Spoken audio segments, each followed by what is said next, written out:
How to tatting tutorial number 1.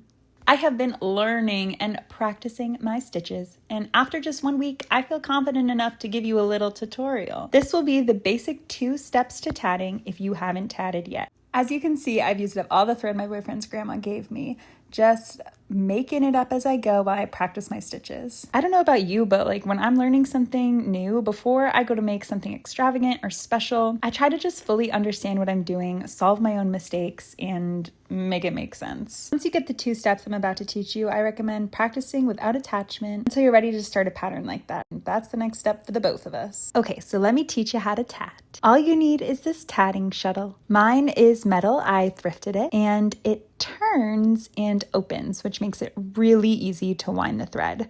I don't think the plastic ones do that, but then you get to hear the little tat sound as you wind, so that's fun too. I definitely recommend starting with the tatting thread I started with, but for the sake of teaching, I'm going to wind it with this obnoxiously thick thread. It makes it a lot easier to see, you'll see.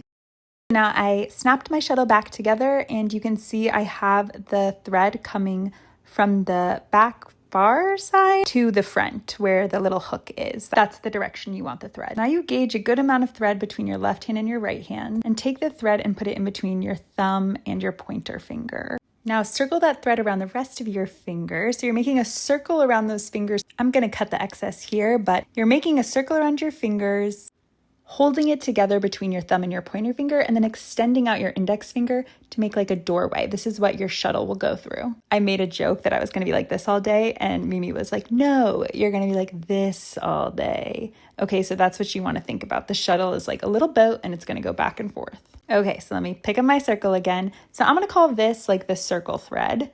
And then this, the shuttle thread, or also it's sometimes called the anchor thread. And the key to tatting is always making sure that this stays your straight line. We're going to take that thread and loop it around the anchor thread. So the anchor thread should always be straight, and we'll do the double stitch around that. And you'll see, we'll do that by just doing those movements of under, over, over, under.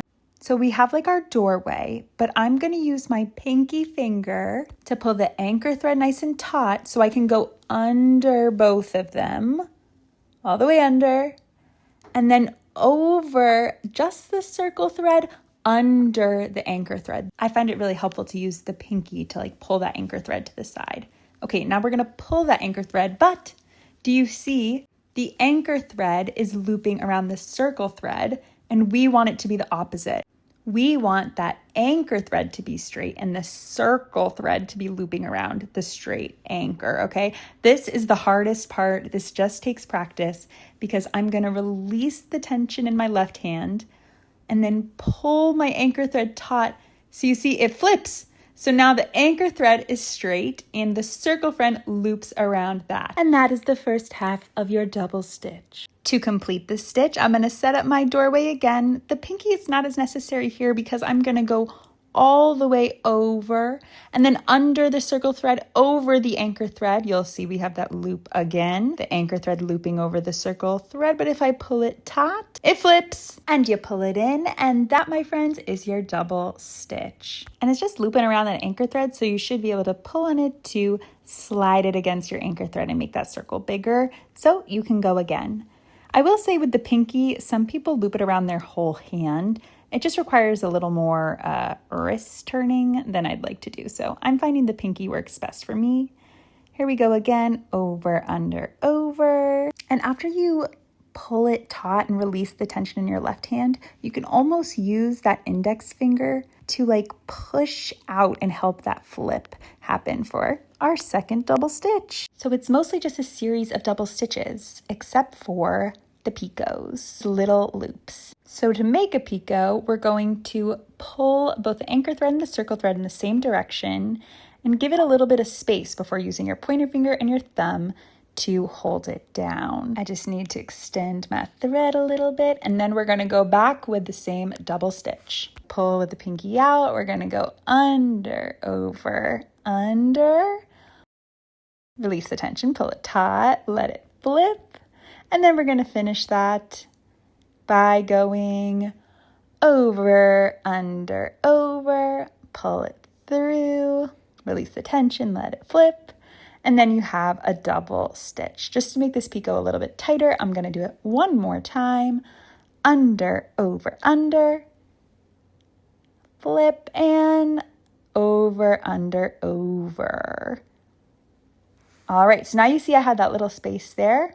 Now all I have to do is slide my double stitches on my anchor thread coming from my shuttle.